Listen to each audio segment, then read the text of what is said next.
The Name 2, Part 4 of 4. There is something analogous going on here. It is possible to include all the I think therefore I ams into an I think without going on indefinitely. Where is the limit?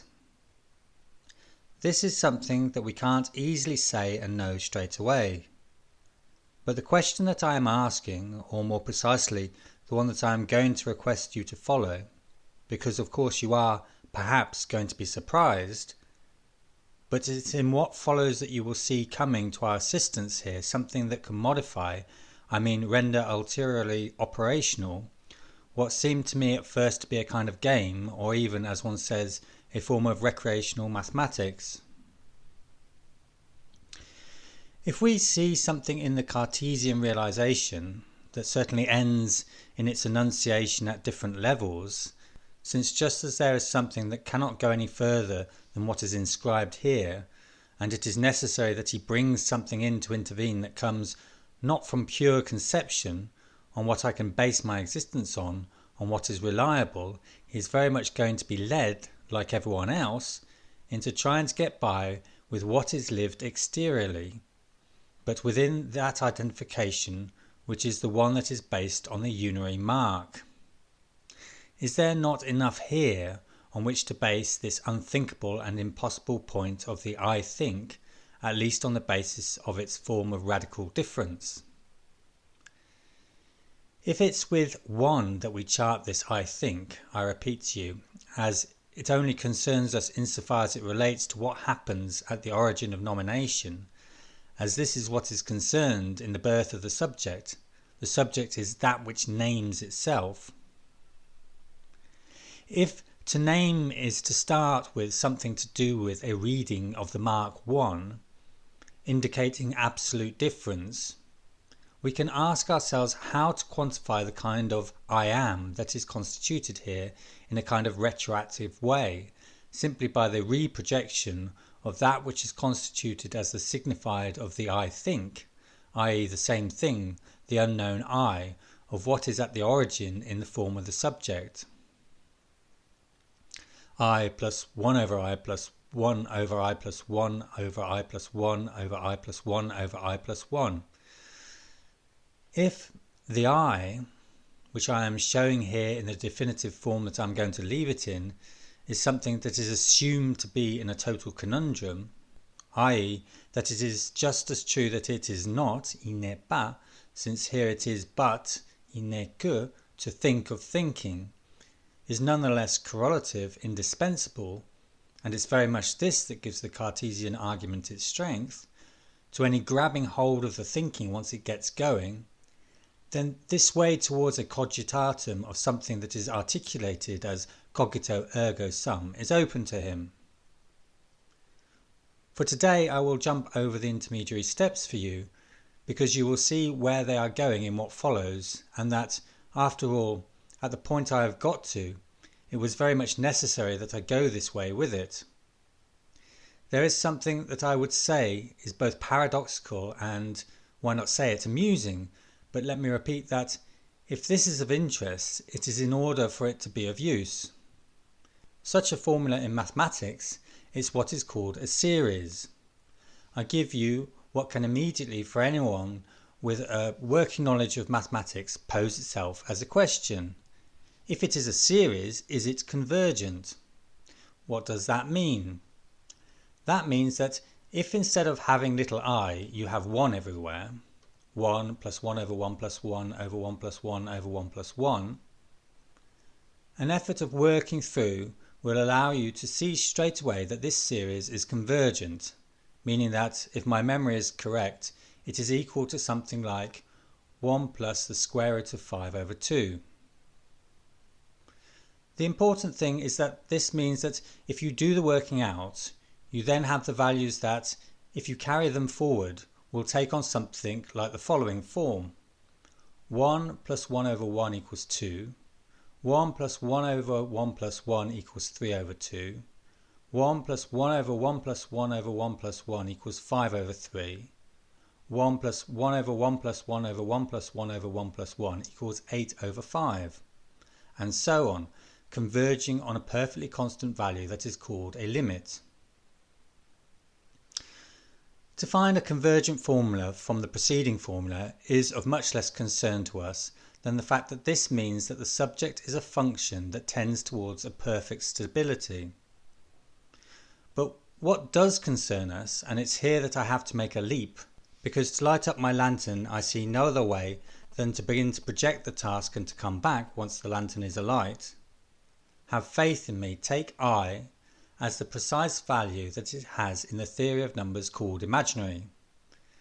This is not a homonym that, on its own, seems to me to justify this methodological extrapolation. This little moment of a leap of faith that I'm asking you to make, this imaginary value, the one that is the square root of -1. You know enough elementary arithmetic to know, all the same, that the square root of -1 is no real number. There is no negative number, -1 for example, that can in any way fulfill the function of being the square root of whatever number of which the square root of -1 would be the factor. Why? Because in order to be the square root of a negative number, that would mean that in squaring it, that gives a negative number, whereas no squared number can give a negative number, since every negative number squared becomes positive. This is why the square root of -1 is nothing but an algorithm, but it's a useful algorithm. If you define a complex number as every number composed of a real number a, to which an imaginary number is attached, a plus bi, meaning a number that can in no way be added to it, since it is not a real number, but is a product of b and the square root of -1, if you define this as a complex number, you can do all the operations with this number that you can do with real numbers, and with the same success. And once you have launched yourself in this direction, you will not only have the satisfaction of seeing that this works, but it will allow you to make discoveries, meaning that it will allow you to realize that numbers constituted thus have a value that allows you notably to operate in a purely numerical way with what are called vectors, meaning with magnitudes that, these ones, will not only have a value diversely representable by a length, but in addition, thanks to the complex numbers, you can indicate in your notation not only the aforementioned length but its direction, and above all the angle that it makes with this other magnitude. In such a way that the square root of -1, which is not a real number from an operational point of view, has a more breathtaking singular power, if I may say so, than everything that has been available to you previously in your being limited to the series of real numbers. This is to introduce you to what this little I is. And so,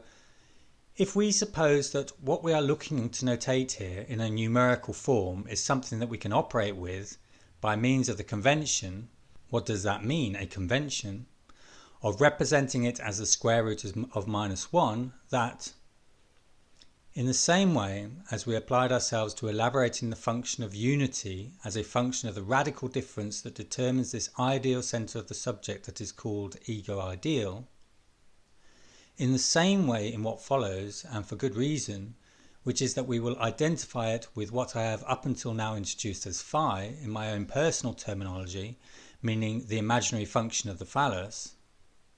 we are going to work at extracting from this square root of -1 notation every way in which it can be of use to us in an operational way. But in the meantime, the utility of inserting it at this level is illustrated in this. It's that if you research what this function does in other terms, its square root of -1 that is everywhere where you see little I, square root of -1 plus 1 over square root of -1 plus 1 over square root of -1 plus 1, etc., you see a function appear that is not at all convergent, which is a periodic function, which is easily calculable. It is a value that repeats itself, if I may say so, every third stage of the series. The series is defined thus: first term I plus 1,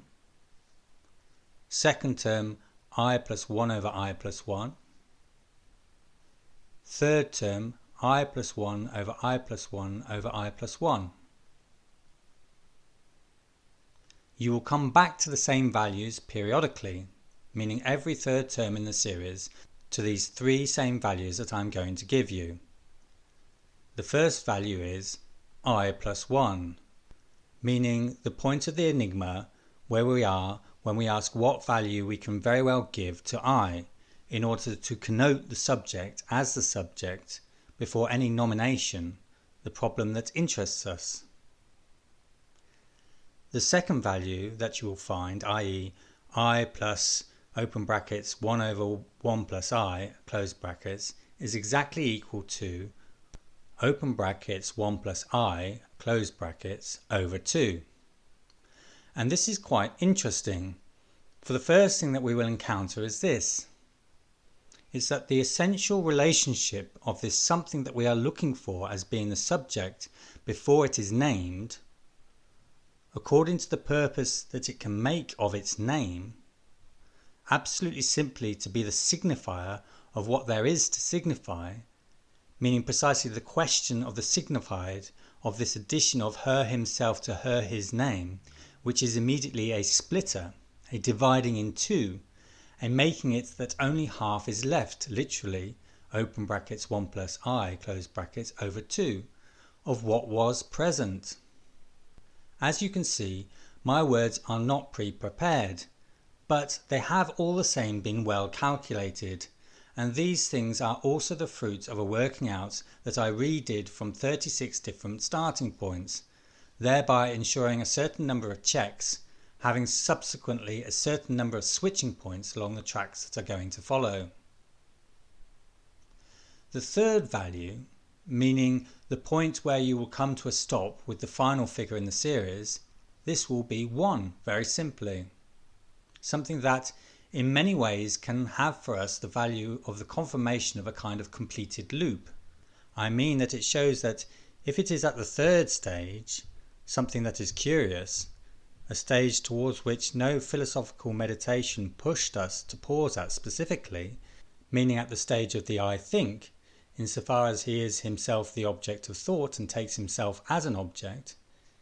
if it is at that particular moment that we seem to reach the attainment of this infamous unity, of which the satisfactory character for defining whatever you like is definitely not in doubt, but of which we can ask ourselves whether it is indeed about the same unity as the one it was about at the beginning, i.e. in the primordial identification it all started with. For today, at the very least, I will have to leave this question open.